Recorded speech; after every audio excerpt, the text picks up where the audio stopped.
So Wednesday this week marked 1 year of Rishi Sunak as Prime Minister, and today we're going to be discussing what he's achieved, what he hasn't, and whether his time in number 10 is running out. So our listeners will remember that when he came in after Liz Truss's chaotic 49 days, he set out 5 pledges for 2023 in his New Year's speech.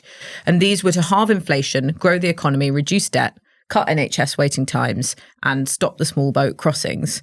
And he actually asked the public to hold him accountable for this. He said, they're on me personally. So let's do that. Let's hold him accountable. Zoe, can you give us an update of where he is on each of these pledges, perhaps starting with inflation? Yes. OK, so Sunak promised to halve inflation.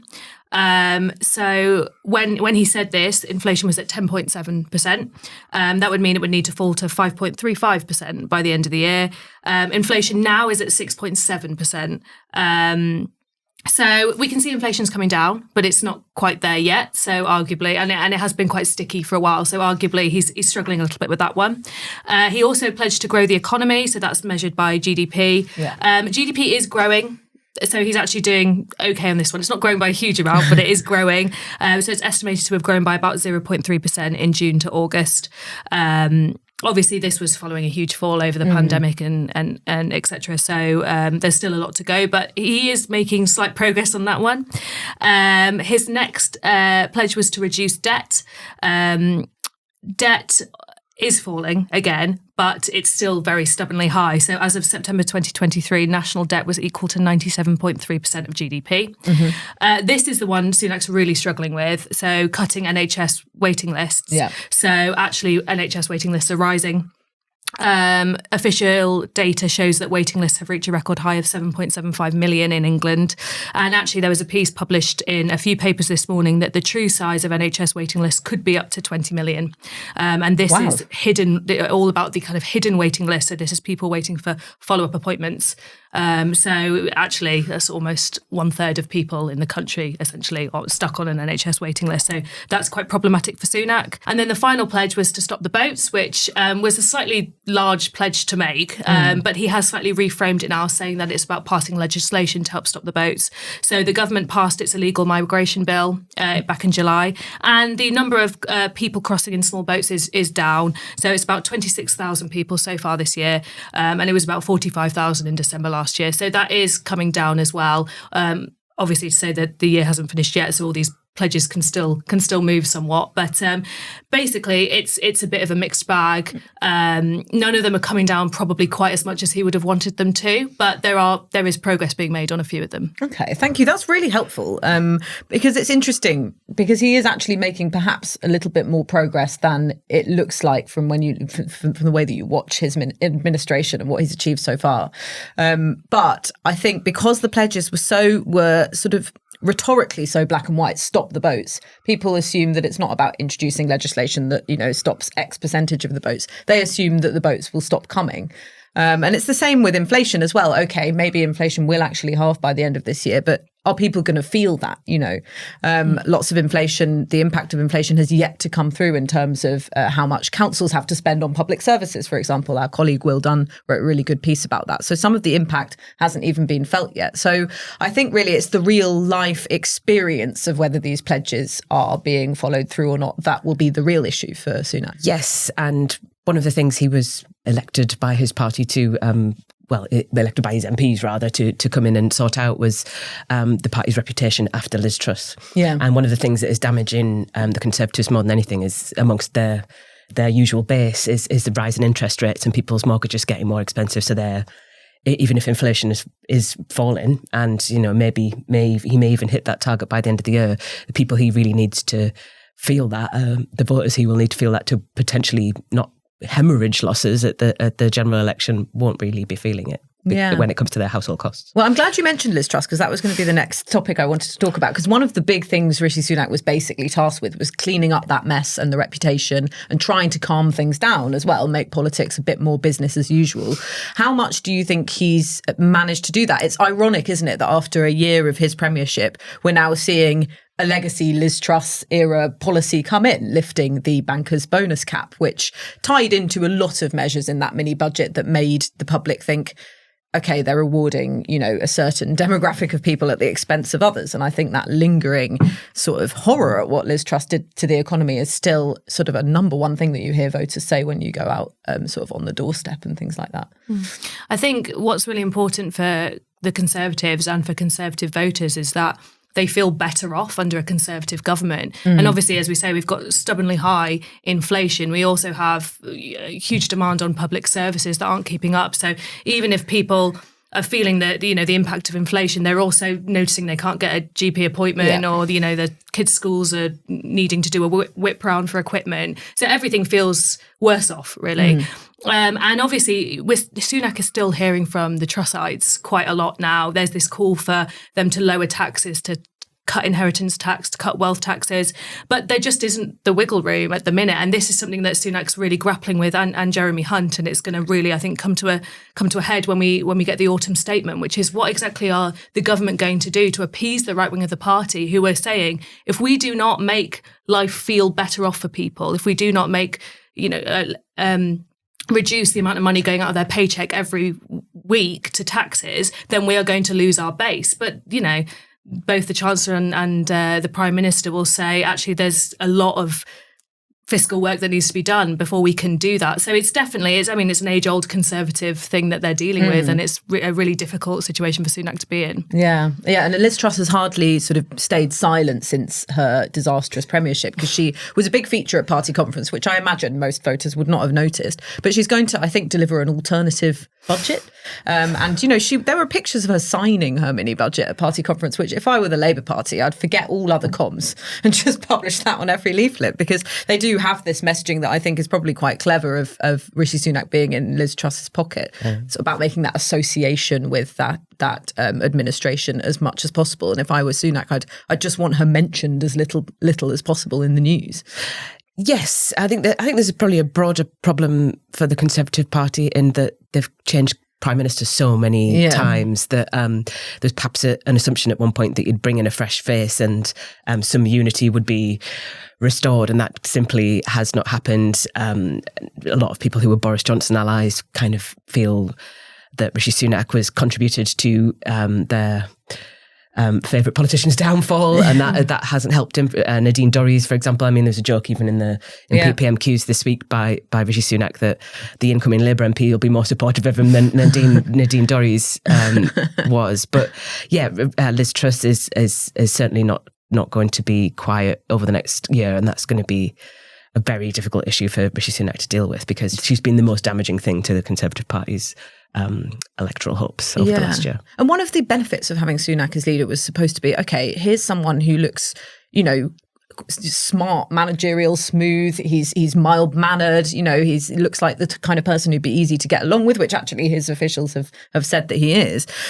So how much has he managed to separate himself with the chaos of the party's reputation when it comes to things like Partygate and Tory sleaze? Because we're still seeing now Conservative MPs being accused of, sleazy behaviour, and then, with potential further by-elections around the corner. We already had the by-election in Tamworth, which was another example of that. One of the ones that in particular stands out is Nadeem Zahawi and his the row over his tax affairs, which Rishi Sunak found very difficult to deal with. But there are ongoing stories about sleaze which just don't seem to be going away, and a constant drag on the party's image. I don't really know if there's anything at this point that he can do to deal with that. He's been in power for many months now, and I think they're probably, to some extent, continuing to take the hit on it, and probably don't think that there's much that he can do about that before the next election, because many of them are legacy problems. Yes. He can argue that it's a difficult inheritance, but nevertheless, the drip of these stories in the eyes of the public suggests that there is a problem inherent in the party, that is carrying on under his premiership. Also, it's not just his colleagues. There's also issues that have cropped up around Sunak as well. So not declaring his financial interests, his wife's non-dom status, all these things contribute to this criticism that was levied at Sunak very early on, that does he just seem a bit too rich and out of touch? And actually, when these things keep coming through, there was a story the other day about how much his wife's companies had benefited financially from some of the schemes he'd done while he was Chancellor, I think. Yeah. All of that just kind of contributes to this public mood that maybe he's just like the rest of them. And he really, he stood on the steps of Downing Street when he became Prime Minister and said integrity, transparency and accountability. Yeah. And I think almost immediately he was challenged by those within his party, but seemingly now his own reputation's catching up with him a bit as well. Yes, and I think that ties into a bit about, let's talk about his sort of the way that he conducts himself as a politician, because he does seem to get irritated with being asked questions about that kind of thing. No politician likes to be asked about their family and their wife and everything like that. But, you can tell that he just thinks, why is this relevant? Why aren't people rewarding me for the partial stability that I've managed to sort of claw back? Why can't you see I'm doing an effing good job to paraphrase the Yes, exactly. Yes, I think that's one of the quotes. Has he... Is he a natural politician, or is he just not the kind of person who you'd want to run a presidential campaign with if it comes to it in a general election? There's always an instinct among politicians to have some kind of damage control. I think there was a lot of pushback when questions were first asked about his wife, Akshata Murthy. And their approach to that seems to have evolved over time. It's so much so that when it came to party conferences and he had his wife introducing him, and he's tried to make an asset out of him being a family man, and his own background. He's coming from a family of immigrants, and going on to make it a big career and being a very successful person in business. I think that out of touch point comes back time and time again. I think when you remember perhaps that he forgot how you would use a debit card, or maybe he didn't even know how to use a debit card when he was at a petrol station. So I think some of the ways in which they've tried to present him have really backfired quite a lot of times. And I think if I were to think about one of the things that he's really got wrong during his time as PM is he probably hasn't given so much thought as to what made him a popular politician in the first place. And that was, for example, the furlough scheme. It was because of some of the big spending that he did during the pandemic. And we've since seen this massive handbrake turn to, you could argue, to core vote strategy from the party, where they want to make sure that they're communicating the fact that they're fiscal conservatives to the voters that would always be loyal to them, and they don't continue to lose votes to Labour. Yeah. And we've seen this big handbrake turn, particularly on climate change, where he had this really quite off the wall speech in Downing Street, where he was going through a series of measures saying I've scrapped it, and that watering down the UK's net zero targets, which is actually one of the biggest risks he's taken as Prime Minister, because there are a lot of Conservative voters who are also very, very passionate about the environment. Yeah, I think I completely agree with you. It's the sort of persona that he had as Chancellor. He was always sceptical about the net zero agenda, but I think that the view that the public got of him was that he was someone who was sort of reacting to crises. And you'd think that would follow through on the climate as well as pandemic and the energy price rises as well. But he hasn't done that. In fact, he's trying to follow more of his own personal instincts, isn't he? He's saying, okay, it doesn't really care about these net zero targets. He thinks that it's a lot of spending without any sort of cost-based analysis. And so he's slowed that down. But actually, his instincts are probably less popular than the kind of Chancellor that he had to be, he was forced to be during the pandemic. So I think, again, it ties into a bit of an identity crisis that you see in him. Yeah, I think one of the things he did really well at the beginning was the Windsor Framework Agreement. And that was a bit of a period of crisis, really. There was this big conversation going on about Northern Ireland, the backstop, what was going to be done. It was something that, Conservative government had been grappling with for a long time. And he managed to actually avert that crisis pretty quickly. And it started off on a really good footing. Everyone thought, wow, that's competency. That's, he's managed to keep the party together. But it slowly sort of started to unravel. And I think what's really interesting is when he was Chancellor, he was obviously Boris Johnson's Chancellor. And as we know, Boris Johnson was a Prime Minister who liked offering things to the public to bolster his popularity. So he was quite happy to spend. And Sunak was overseeing that. But now you're right, he's kind of almost when he's out of crisis and he has to kind of try and think about what sort of Prime Minister he wants to be and what he wants the country to look like. He's much too influenced by, I think you're right, his personal instincts and the very vocal right of the party who are putting pressure on him.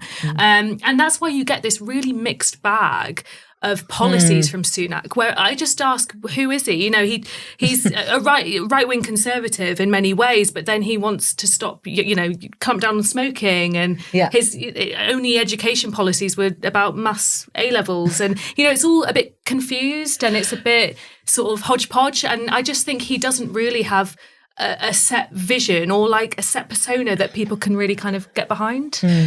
I think that's right, and I think identity crisis is one of the things that you kind of could level at Rishi Sunak if you're trying to, if you asked a number of voters what they thought of him. I would wonder what they would actually come out with in some like more qualitative research. But I think when you talked about the Windsor Framework, that is one of his achievements from over the last year. I think maybe one of the reasons he hasn't got credit for it is one of the things that is beyond his control, and that's that Stormont's not up and running, and that's not something that I think would necessarily be solved by an incoming Labour administration either. But considering the Conservatives have been in power for 13 years, he's going to take some of the hit for that, for not being able to bring some of those groups together. But we've seen sort of his sort of political identity change over time. You know, there's one point where people were encouraging sort of the public to see him as some kind of heir to Blair, where he's going trying to bring consensus in Northern Ireland. And now he's sort of this tough fiscal conservative that I can't work out quite what he will sell to voters at the next election. And trying to be this change candidate, which seems to be the newest gambit, is really, you know, it's really difficult. And also he has been around and very prominent for a long time. The pandemic meant that there was no choice but for voters to know who he was. And actually he was the most popular politician in the country, apart from, I think, Andy Burnham at that point. So it's interesting. And then what about how he's viewed within the party? Our colleague Rachel Cunliffe wrote a great piece this week. She's off on a well-earned birthday off, in which there was an MP in her piece that told her that they thought there might be 20 to 25 letters that had got into the 1922 committee. Our listeners will remember many 1922 committee letter campaigns past. But yeah, I mean, is there any sort of significant backlash against him, or is it just disquiet at these by-election losses and the fact that they're just not seeing any public approval bounce? The loss in Mid-Bedfordshire, which, you know, I mean, true blue Mid-Bedfordshire, has probably shaken a lot of Conservative Party MPs, but I don't think anybody seriously and determinedly would try to remove him before the next election. So therefore, I think the mood's probably one of dismay, and that they have to unite around the leader that they have before they have to go to the polls. Well, it used to be conventional wisdom that he was the best that they had, their best hope. But according to some of the polling, at least, it looks like he's actually a drag on the party at the moment. So you've been looking at some of the numbers. Yeah, so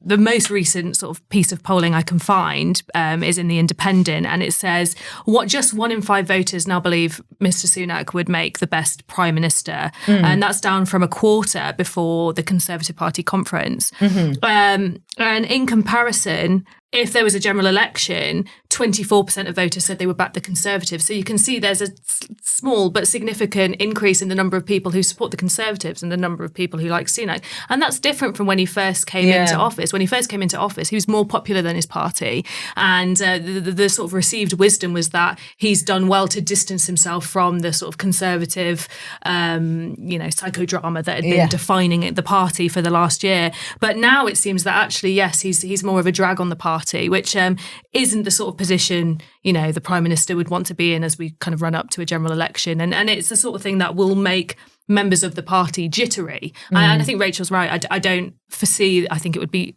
very unwise for them to try and have another leadership contest. But you can see why, especially if you were about to lose your seat or you thought you were about to lose your seat, you might be like, oh, should we have one more throw of the dice?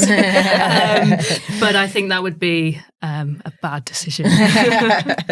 What it does do is make those who might be leadership contenders in the future agitate more when you're losing by-elections and it's increasingly clear that you're unlikely to win the next election. That makes people coalesce around who the figures of the future might be. Yeah. And I suppose we'll come back to the pledges at the end of the year to see if he actually has met them. And of course, we'll follow with interest how he conducts himself in a general election campaign, because if they are going to try and use him as their big personality, that relies a lot on him being natural with the public. I mean, you saw what happened with the Theresa May presidential campaign. It really backfired. One of the most interesting things that I think will play out at the next general election is immigration policy. Yeah.